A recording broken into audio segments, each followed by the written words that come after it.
보고 2학년 세계사 선택한 여러분들 두 번째 시간이 되겠습니다.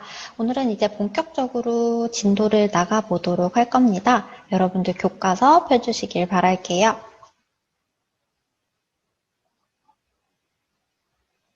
네.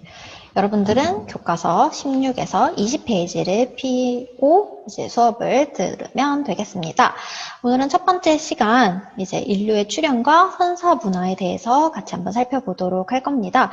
아마 한국사에서도 이제 배웠던 내용이고 더 거슬러 가면은 중학교 때도 사실 배웠던 내용이에요. 쉬운 내용이니까 같이 훅 살펴보고 넘어가도록 하겠습니다. 학습 주제는 이제 인류의 출현, 그리고 구석기 문화와 신석기 문화로 나뉘어져 있습니다. 학습 목표는 아프리카에서 출현한 인류가 여러 지역으로 퍼지면서 구석기 시대가 전개되었음을 설명할 수 있다. 그리고 두 번째, 신석기 시대의 생활 변화를 그 배경과 함께 파악할 수 있다. 그러니까 크게 구석기와 신석기, 그 문화의 차이점을 여러분들이 비교할 수 있으시면 되겠습니다. 그럼 이제 한번 살펴볼게요. 인류의 시작은 과연 어디서부터 시작이 되었을까? 여러분들은 어디에서 인류가 가장 먼저 출현했다라고 생각하세요? 바로 아프리카에서 인류가 가장 먼저 출현했다라고 합니다. 그렇다면 그 아프리카에서 등장한 최초의 인류를 우리는 무엇이라고 하냐? 아마 여러분들 TV나 이런 데도 많이 나오던데 나는 오스트랄피테쿠스. 왜? 이게 무슨? 오케이. 됐어요. 시작. 오스트랄로피테쿠스라는 굉장히 어려운 단어의 인류가 바로 최초의 인류입니다. 그렇다면 생김새는 유인원이랑 굉장히 유사해요. 오랑우탄이나 이런 원숭이과인데 이러한 유인원과 굉장히 유사하게 생겼음에도 불구하고 이들을 동물이 아닌 인류라고 말하는 이유는 무엇일까? 동물과 인간의 가장 큰 차이점이 무엇일까? 여기 사진 보고 한번 여러분들 유추해 보세요. 가장 큰 차이점은 바로 직립보행, 즉 서 있을 수 있다라는 겁니다. 아마 많은 친구들은 선생님 원숭이도 두 발로 다녀요 라고 이제 궁금증을 가질 수도 있는데 두 발로도 걷지만 기본적으로 그들은 네 발로 다니는 게 훨씬 편하잖아요. 네 발로 사는 게 대다수의 시간을 네 발로 보내는데 인간은 그게 아니죠. 네 발보다는 두 발로 지탱하는 것이 훨씬 편한 것이 인류입니다. 그렇다 보니까 두 손이 자유로워지고 이 손으로 여러 가지 도구도 제작하고 손으로 뭔가를 만들다 보니까 이제 뇌도 발달하게 된다. 그게 점차 진화해서 현재의 우리와 같은 인간이 되었다라고 보시면 되겠습니다. 자, 인류는 그 오스트랄로피테쿠스에서 시간이 좀 더 지나서 호모 에렉투스로 진화를 하게 되어 호모 에렉투스의 특징은 바로 불과 언어를 사용한다라는 점이고요.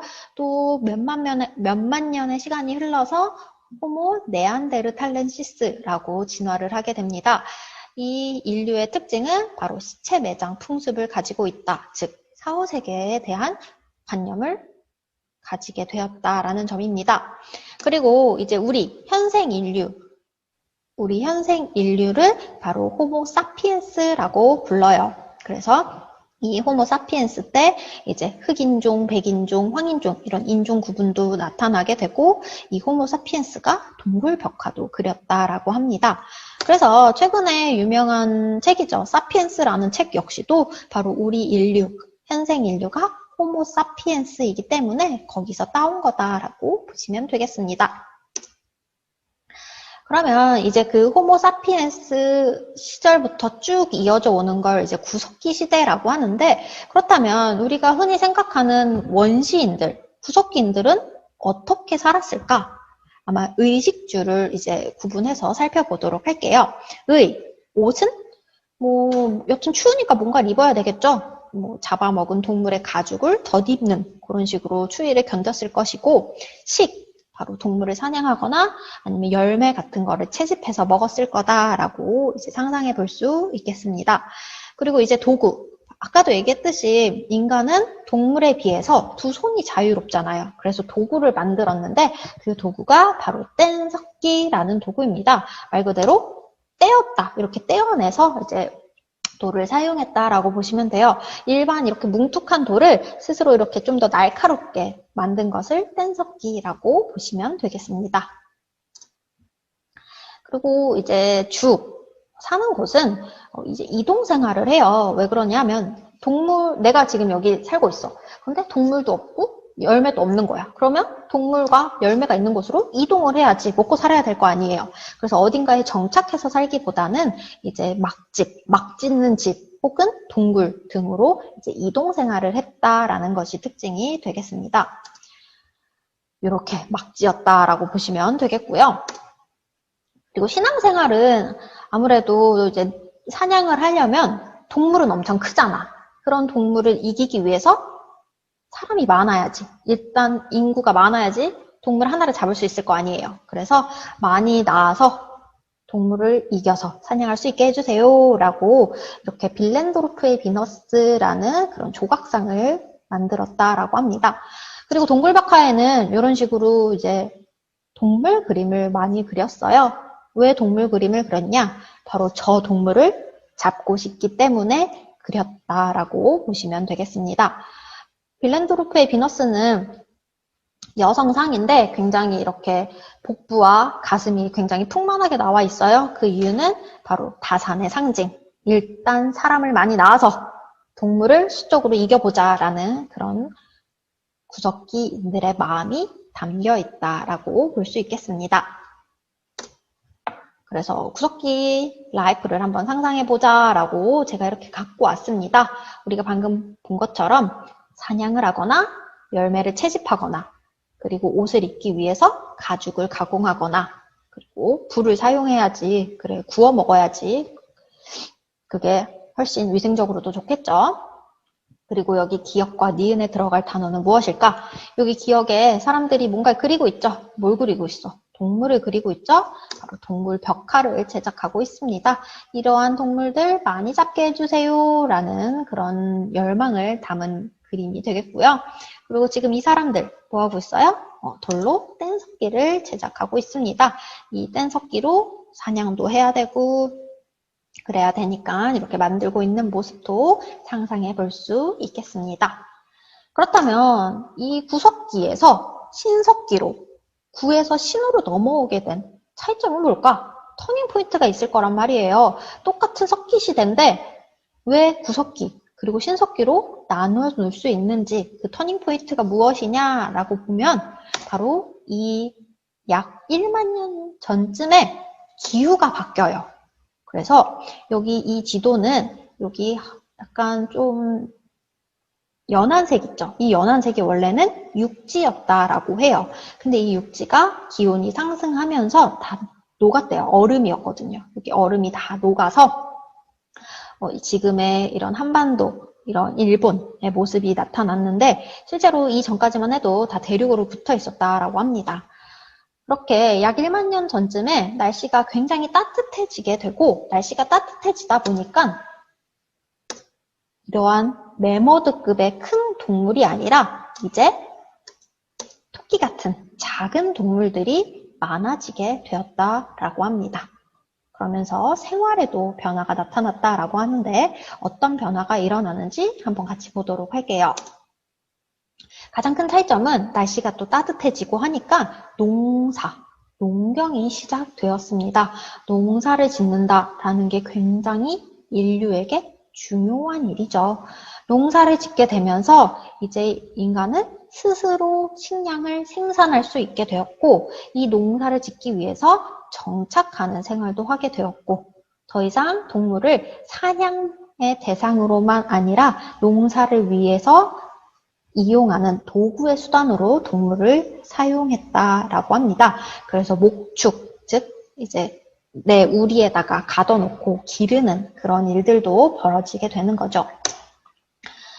자, 그래서 신석기 문화, 이제 구석기와 어떤 차이점이 있냐라고 보냐면, 아까 구석기 시대에는 그냥 가죽을 이렇게 덧대어서 입었다라고 하면, 이제 신석기 시대에는 뼈바늘이라는 걸로 옷이나 그물을 직접 만드는 그런 좀 더 발전된 모습을 보인다라고 하고요.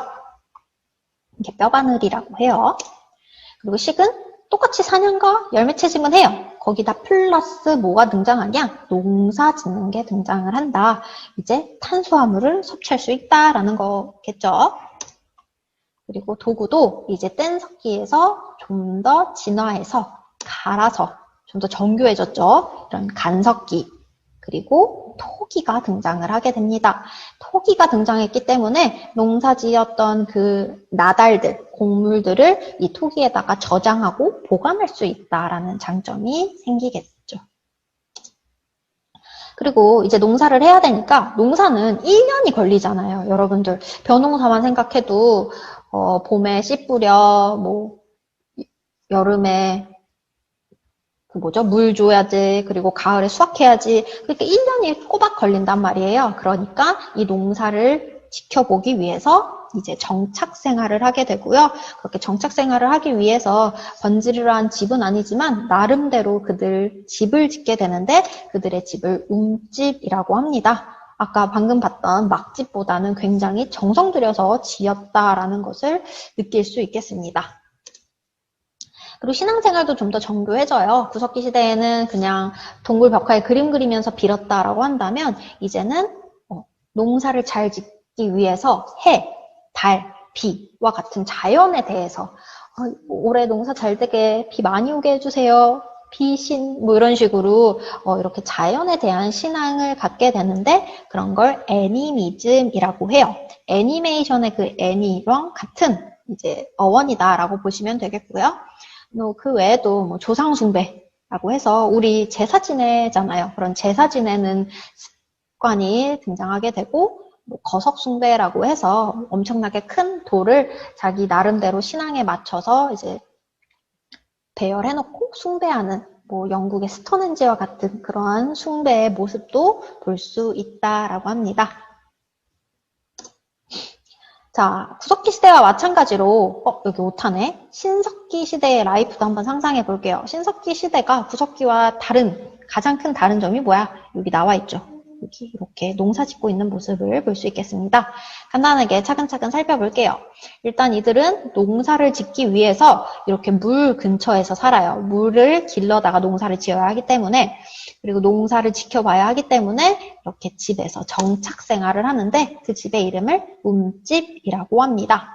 그리고 여기도 자세히 보면은 이러한 농사 짓는 곡물을 담기 위한 토기를 제작하고 있고요. 그리고 농사를 짓고 있는 모습, 이게 가장 중요하다라는 거 여러분들 꼭 기억하세요. 그리고 간석기, 구석기 시대의 뗀석기라고 한다면 신석기 시대에는 간석기다라는 모습을 볼 수 있겠습니다. 자, 여기까지예요. 내용이 별로 많이 없어요. 그래서 우리는 크게 인류의 진화 모습, 그리고 구석기, 신석기 시대의 사회 모습을 이렇게 살펴보았습니다. 마지막으로 이제 교과서 16에서 20페이지를 같이 보면서 우리 밑줄 그으면서 오늘 수업 내용 정리하고 마무리하도록 하겠습니다. 바로 뒤이어서 교과서 밑줄 치는 영상까지 시청하시고요. 교과서 밑줄 쳤는지 안 쳤는지는 이제 등교 후에 검사하도록 하겠습니다. 여러분들 밑줄 다 친 다음에 선생님이 올려놓은 구글 형성 평가, 형성 퀴즈까지 풀고 오늘 수업 마무리하도록 하겠습니다. 오늘도 수고하셨습니다. 네, 오늘의 과제, 교과서 정리, 밑줄 치기, 그리고 구글 클래스에 올린 퀴즈 풀기, 과제는 꼭 당일 안으로 하겠습니다. 자, 그러면 우리 이제 다음에는 등교해서 직접 오프라인으로 만나도록 하겠습니다. 오늘도 수고하셨어요. 안녕.